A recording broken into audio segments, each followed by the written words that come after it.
Oh, here's a hummingbird. Sorry, there's a hummingbird behind you. Yeah, here. Yeah, yeah. Crazy, yeah.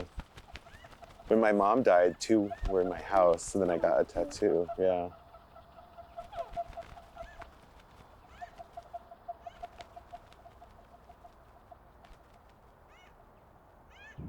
When I think about growing up with my dad, yeah, I do think about being out of the house largely. My happiest memories of my dad would be him picking me up from school if it had snowed, and he'd pull me out of school with the truck loaded up with my ski equipment and take me skiing for the day on fresh powder.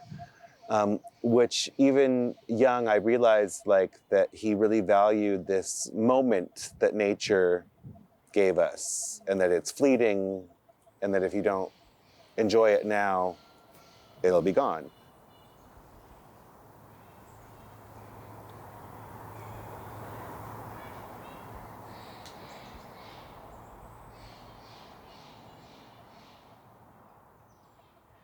He faced discrimination, I will say that, in high school, like most of us with brown skin do. But he never let that get to him. And he never said that. It never came out of his mouth. Because we're three different tribes, so he was a member of three different groups. And I think, he was bonded with all of them. I think he could go from any tribe to the next. And I think he got to know a little bit about each tribe and their ceremonies and their things just by going to these different functions and talking to people. I mean, Dugan loved to talk to the elders and learn what they knew.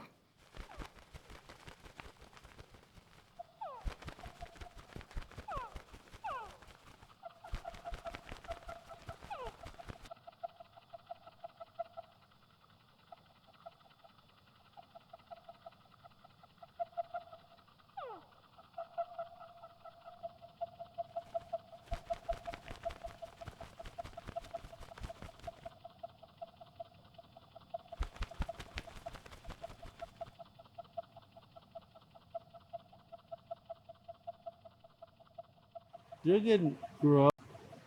His dad was Paiute. His mom was Maidu Pit River. They both attended boarding schools, met at a boarding school. Dugan, in a lot of ways, was kind of positioned in a lot of ways. The fact that he became a photographer to do a lot of work throughout California because he had family members that were with other tribes that were like Elsie Allen was a relative who was one of the best known pomo basket makers over in pomo country. He took pictures of veterans. He connected with people. He made connections, and with those connections, he followed up with going to another place and taking more photos.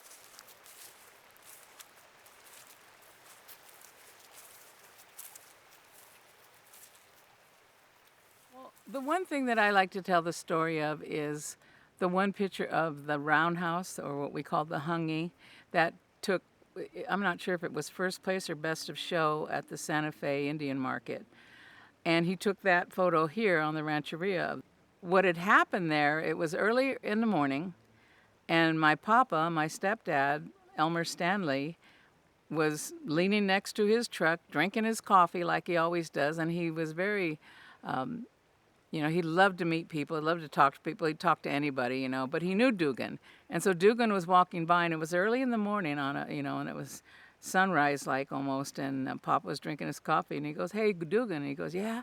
He goes, "Look," and he pointed up to the sky there, and that's where all the clouds were just like coming through the smoke hole of the roundhouse, and that's when Dugan took that picture, and it turned out to be one of the best he's taken and gotten awards for and stuff. And even the tribal people here, Dugan again was really wise to bring a bunch of copies of that one to the Indian market the first year, and he sold all of them, because it's of the roundhouse here. So the people here really enjoyed being able to get that photo.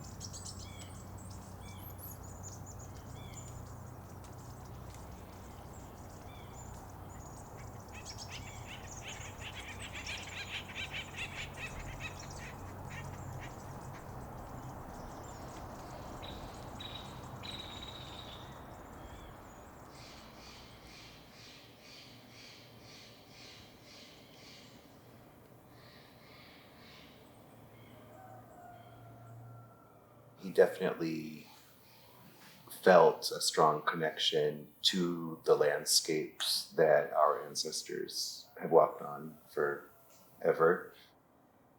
I see a lot of like magic and that sort of connection in the landscapes.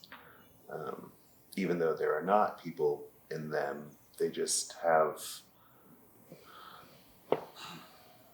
a lot of feeling. And I know that for him, it was something that he loved and felt connected to and wanted to share. Or it looks like a place that would be kind of maybe in between our realm and a different one.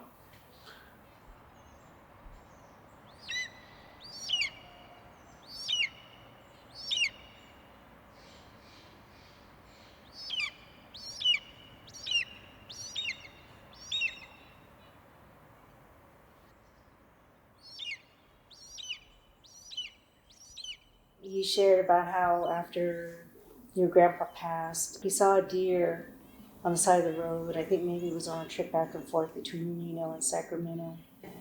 That deer, it was, what do you call the male deer? It's drawing a blank. The buck. Buck, yeah.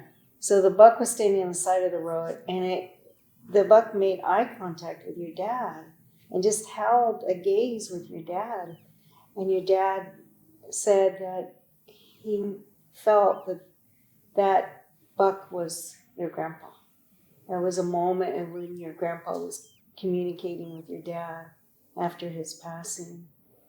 And when we went up to Susanville and interviewed your dad's cousin, and your dad's cousin talked about the significance of deer and elk to the family. Deer dreamer. Yeah. What was it? Deer dreamer. I forgot how to say dreamer. it. Yeah, and how the family had a gift for being successful hunters. But we know that gift is really about the animal, the relationship where the animal gives its life to the human to feed their people, and then the people make sure that the deer have a good environment for their people.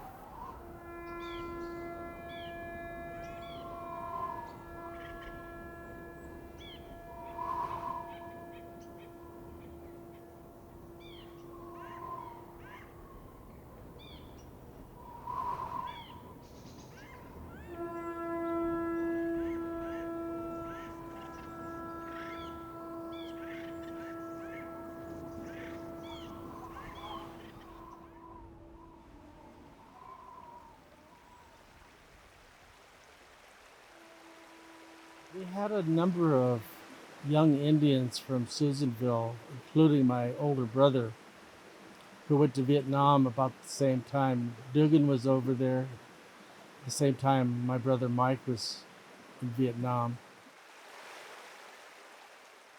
He, I've learned since his passing, had a pretty horrendous time. And, he's like 19, 20, 21 years old. So a child went through all of that.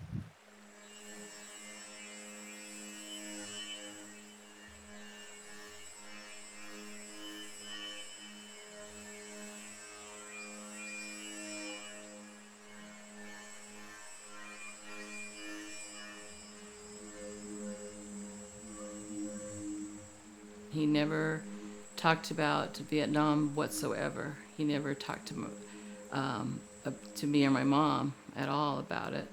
But I think he's had conversations with my dad, because my dad had been in World War II, had some, scary situations. And I think they talked a little bit. I think he saw things he didn't want to see. And I think that came out later in life, because I know he would go through the VA and they would bring up some memories that he didn't want to remember. He never spoke about it with me or around me, and that is not an understatement. It never, ever, not any anecdote about any level of his experience with war. I've never heard him make any comments about war as a concept. or even anything political at all. That kind of was a big void. He spoke to me on his deathbed. He did speak to me one sentence about his time, and that was all that was shared between us. And it was really hard for him to have killed people, was what he shared with me. And this is through a pretty strong haze of Alzheimer's and Parkinson's that is attributed to his time there. And I just remember thinking that he felt it was very important it was a lot of labor for him to get that sentence out. And I think, and it wasn't something I wasn't prompting him to have this conversation. So my jaw did drop a bit at that time. And I could tell that it was something important that he did want to verbalize while he could in that moment.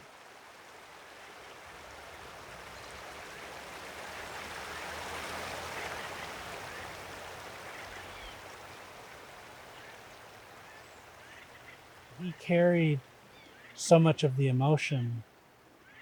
Like, you look at his portraits that he did of, Uncle Bob, his dad, Grandpa Stan, his uncle Leonard, and then all those other World War II and Korea and Vietnam, mostly men. And you see their emotions on every portrait, which is amazing to me that he was able to get them to open up. Just their facial expressions, like, they're smiling, or if they were serious, it was a contemplative look. And he was able to facilitate that. And I know part of it was because they saw him as a fellow vet, right? I'm not a vet, but we were raised around that. And so that special energy, I guess you'd call it, that Native veterans have, it's always just so appreciative of it, And then Vietnam, late 60s, early 70s, that was the Native civil rights. We had so much turmoil here at home, right? And then you had our men who were drafted and who were forced to go there, and it's like, why? When here on our own homeland, we don't have these rights that we deserve. And so I think Dugan's work with veterans honors our Native people on a whole nother level.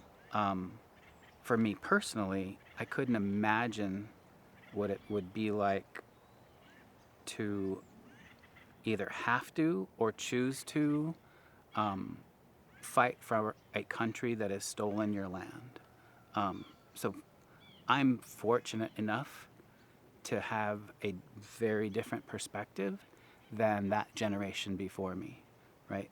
They went to school and perhaps had to hide the fact of being an Indian. And so I understand that and honor that and respect that on a level that I don't have to experience it because of their sacrifices. And so I see Native vets as a very different subset of veterans.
to be native and to be open about it, it's not easy. You become a target in many communities. Even in this community, Susanville is not, a paradise for brown people. Like, you know, uh, and so I appreciate your dad's courage in that way, like for helping convey who we are through his images. When you think of California, I imagine California before Europeans, before concrete, before cars. The richness of the land provided everything that we needed for thousands and thousands of years, tens of thousands of years, right? Since Creator put us here, without war, sharing resources, and that allowed a wide range of cultures to flourish, not having to worry about food or war or fighting over one thing or another. So we've got more than 200 native languages here in the boundaries we now call California, right? And I think I'd say within the last 5-ish years, general population, even on the state level, people are realizing the relationships that have been built with the land is what is going to take us into the future.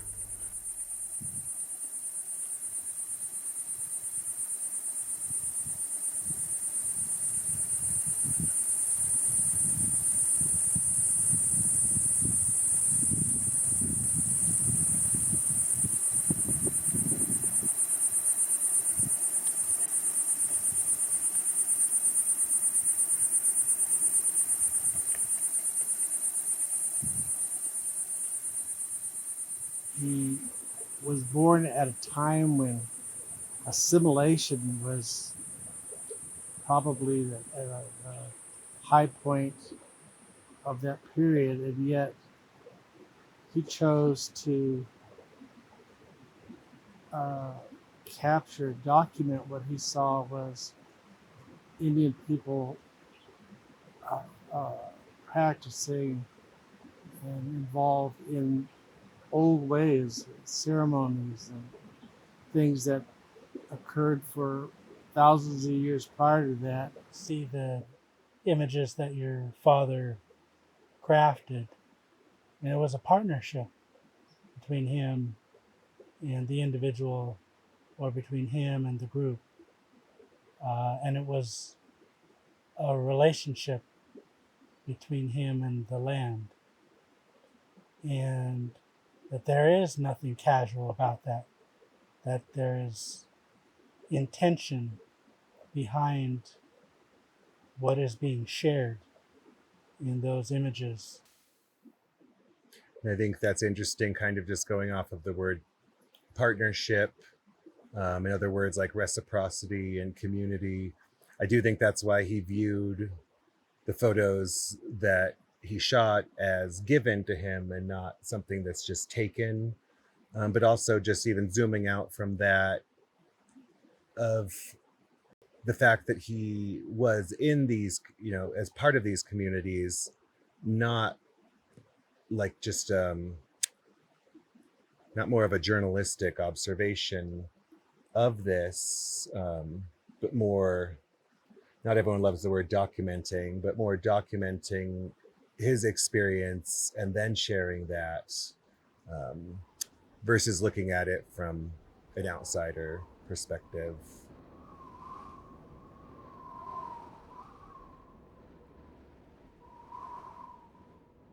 He really took the time to understand the people he was taking pictures of.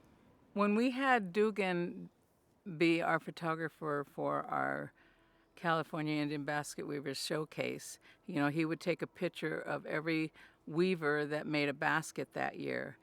And you could see in those pictures of the women and the men and the children who made those baskets of how proud they were of the product that they just did, of the basket they just made.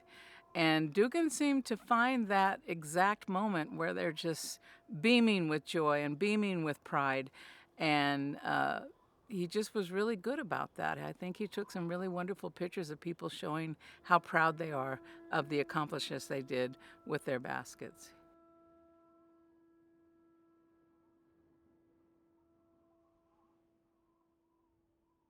The violent actions that happened, how California Indian people were devastated, the genocide in California. And so to have these images of people very powerful, very beautiful, very strong, caring about how they were raised and singing songs, making acorn mush, in the places of their homelands, where their people came from. That's the power of your dad's work.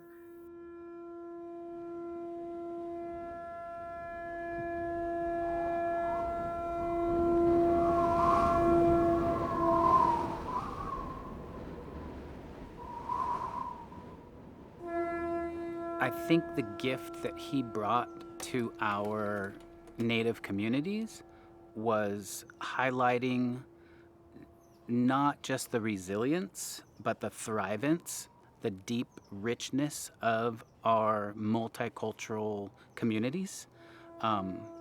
Because he was able to capture young and old, whether it was basket weavers, the honored elders of veterans, our sacred site places, different ceremonies that he was able to be present at, capturing some of the incredible, beautiful work of the northern dresses, of some of the female dresses. I think not realizing it at the time, but now coming to a level of appreciation of documenting many different cultures, and really it's just also like a snapshot of the multitude of deep, rich cultures, native cultures that we have here in California. So I think it was a huge gift. And I wonder if that was his intention or if it really has become more of a secondary gift.